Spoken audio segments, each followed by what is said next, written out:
Generally, there are two schools of thought when it comes to introducing someone to sparring.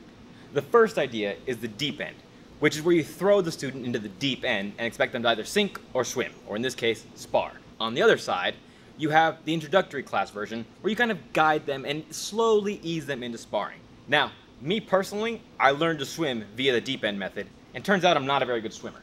So I'm a bigger fan of the introductory class version. Now, I've experimented with a bunch of different ways to introduce myself and other people to sparring, and I think I found the one perfect way, courtesy of a couple friends of mine from the karate world.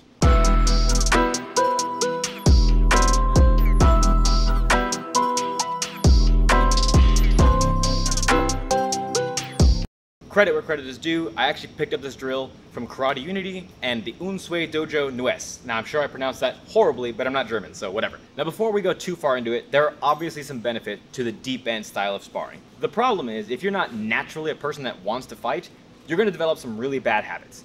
One thing that I see a lot of people do when they get thrown into the deep end is they kind of flail their arms away because they don't want you to come towards them. So let's say I'm here with Tracy, I throw some punches, she starts just keeping me away from her. Defensively, she's not getting hit, but also she can't come back and throw anything towards me, right? Essentially, you just want to end the fight without engaging in the fight, which self-defense-wise is fine, but in terms of sparring is ruining the entire point. So the solution to that is to introduce her to a low-stakes version of sparring. In this case, we're going to be doing a traditional karate method of sparring called three-step sparring. Now, the way this is traditionally done is that I'm going to face Tracy, and I'm going to declare what I'm going to do. 1, 2, and 3. The idea being is that slowly over time, you're going to get used to dealing with certain strikes, certain angles, declared and undeclared. The problem is, once we go unleash into real sparring, it's not going to look anything like that, because I'm not going to start from here and go 1 and 2 and 3. But we can take that idea and modify it to suit our needs. So the way I like to do three-step sparring is that instead of going with the lunging punches and kicks, we do them from traditional kickboxing moves. In this case, instead of going 1, 2, 3, I'm going to throw the 1, 2, 3 jab, cross, hook. So in this version of the three-step sparring, Tracy's going to know exactly what I'm going to throw at exactly what speed. She's going to defend any way she wants, but she has to return with a left elbow. So we came here, we're going to go 1, 2, 3, and left elbow. Good. Now you can't defend the same way again, do something different. So I come in here, 1, 2, 3, left elbow. Good. So what we're doing here is while she knows the same thing is coming in, she has to do something different every time, and she has to find a way to land the same weapon. The next step up from that is that instead of Tracy having to throw the exact same weapon back, she can do whatever she wants. So, sticking in the same combination, I'm going to come in 1, 2, 3, and now you can throw whatever you feel like throwing. Boom, right there, we went the left body hook. Again, we come in here, 1, 2, 3, boom, now she goes for the kick. Again here, 1, 2, 3, boom, she came back with the right hand. This is a low-stakes version of sparring that allows her to experiment with all the things she might not normally do. If you have no comfort when it comes to sparring, you're going to default to the same 2 or 3 things every time. For example, if I'm here with Tracy, and let's say I always go parry, parry, block, and then a right hand. I do that because that's always worked for me. If we slow things down and now I can't do that, then I have to play with different defenses. So in this case, let's say I go parry, catch, pull, then I come in with the left kick.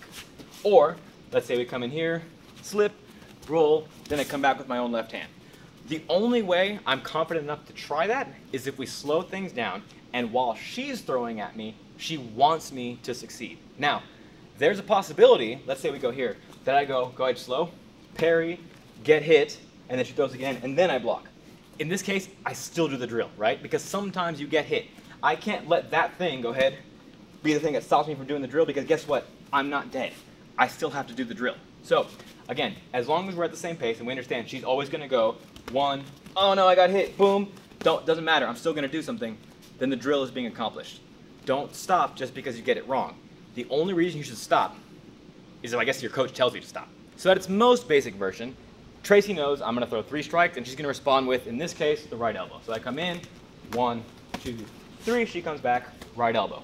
A step up from that, I'm going to throw the same 3 strikes, she's going to respond with whatever she wants. I come in, 1, 2, 3, and then boom. Another step up from that is that now I'm going to throw whatever I want. To keep things simple, I'm going to start out once again with a 1, 2, 3, bum, bum, bum. She responds with whatever, bang. And now I'm gonna come back with something different. In this case, 1, 2, 3. Boom. See how I change things up? It makes things slightly harder.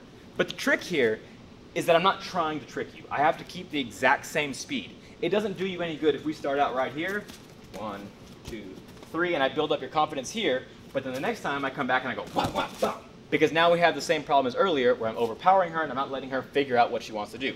So even though now there's a new element of spontaneity, I still need to keep it somewhat restrained. So let's say we start out again. I'm gonna come in 1, 2, 3, 1, 2, 3, she responds, boom. Now I do something different, but at the same speed. I come in, 1, 2, 3, boom. So in that one, you ate a little bit of it, right? But that's okay, because now you know you can't anticipate something you don't know is coming, right? So let's do it one more time. I'm gonna come in something different. Wham, bang, boom, boom, much better, good. Let's go again here. Boom, bang, yes, good. So now, even though you're gonna fail a little more often, it's okay, because guess what? In sparring, you're gonna fail a lot. The trick with this is don't do stupid stuff, right? Because I know, let's go back a step. Let's say I know you're gonna go at a certain pace. So you go 1, 2, let's go 1, 2, 1, okay? So you go here, right? Because I knew it was gonna be at that speed, I purposely moved stupidly. The problem is, go slightly faster than that. Go ahead, slightly faster than that. Right? Because stuff only works in the Matrix if you're playing in the Matrix. Don't play the stupid game where because they're bound by rules, you're gonna ignore how fighting works. We're not in the Matrix. No one's that good except for me. And now the highest up version of 3-step sparring, which is like riding a bike with only one training wheel, the 3 for 3. Now, commonly when you throw the 3 for 3, it means I can throw whatever I want, bang, bang, boom, and she'll throw anything she wants as well. Because we're still trying to be structured here, we can either let her know what I'm gonna throw, which is my preference, or we can go free form. In this case, she's gonna know that I'm gonna come in, jab up top, cross to the body, kick to the body.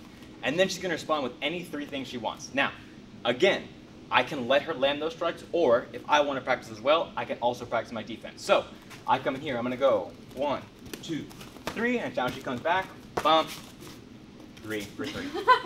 You had one job, the one thing you wanted to do. 1, 2, 3, she comes in, 1, 2, 3, bum, bum, bang, bum, boom, bang, wop, bop, boom, boom, bop, bop, bang. Suddenly, we created a pretty easy flow, all off that same rhythm, and all because she knew what I was gonna open with. The trick here is that I can't be an asshole about it.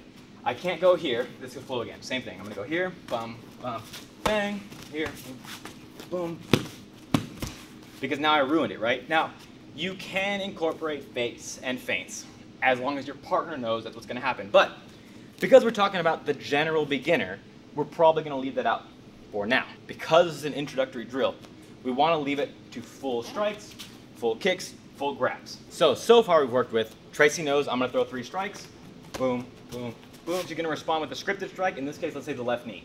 Go ahead, boom. Then we go a step up, Tracy can respond with whatever she wants. Boom, boom, bang, bang. Now, Tracy doesn't know what I'm gonna throw. I come in, pop, pop, bang, and she responds with only one thing, boom. And now we go 3 for 3. I come in here, wham, bang, brutal, pop, pop, boom. Now, we can go an even farther step up, which is just regular sparring, but at the same pace. I'm not gonna throw 3 things, you're not gonna throw 3. We're just gonna keep the same pace that we had in the 3-step sparring drill. So, I'll start us off.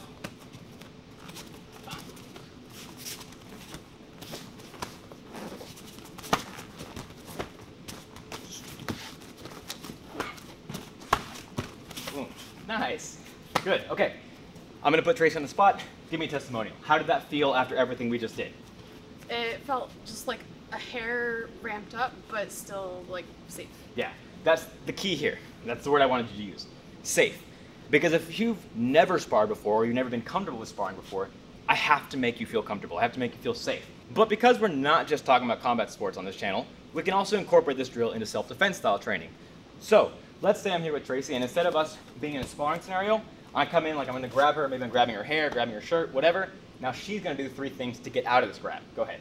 Boom, 2, and 3. Good. Now, if we want to flow from here, I can do 3 things as well. I can come in, 1, 2, 3. And now she can do 3 things. Go ahead. 1, 2, 3. If she's freaking out when it comes to kickboxing sparring, fine, we'll incorporate this drill in kickboxing. If, however, it comes to actually acting quickly in self-defense, maybe we'll do this then. Now again, the missing element here is the intensity, is the speed. But you get then comfortable with moving out of the way and countering with something, then you can build up the speed. But they gotta feel safe first. So that's the various versions of 3-step sparring, or Sanbon Kumité, if you want to be a weeb about it. Either way, this has become one of my new favorite drills. We incorporate it almost daily in all my training, and I'd like to see you guys incorporate it in yours. All that being said, you guys, I hope you enjoyed the video and I hope you learned something. If you wouldn't mind, make sure to subscribe, tap the notification bell, like, share, and leave a comment. And also, be sure to open up the description box down there at the bottom. There's a whole bunch of links to Combat Corner gear if you want to get yourself the best martial arts gear on the planet. Also, combat self-defense merch, such as our Kung Fu Boxing t-shirt, as well as my Twitter, Instagram, whatever, if you want to follow me. All that being said, you guys, this has been Rob and Tracy from Combat Self-Defense. I want to thank you for all the hard work. Thank you for the hard work yet to be done, and I'll see you next time.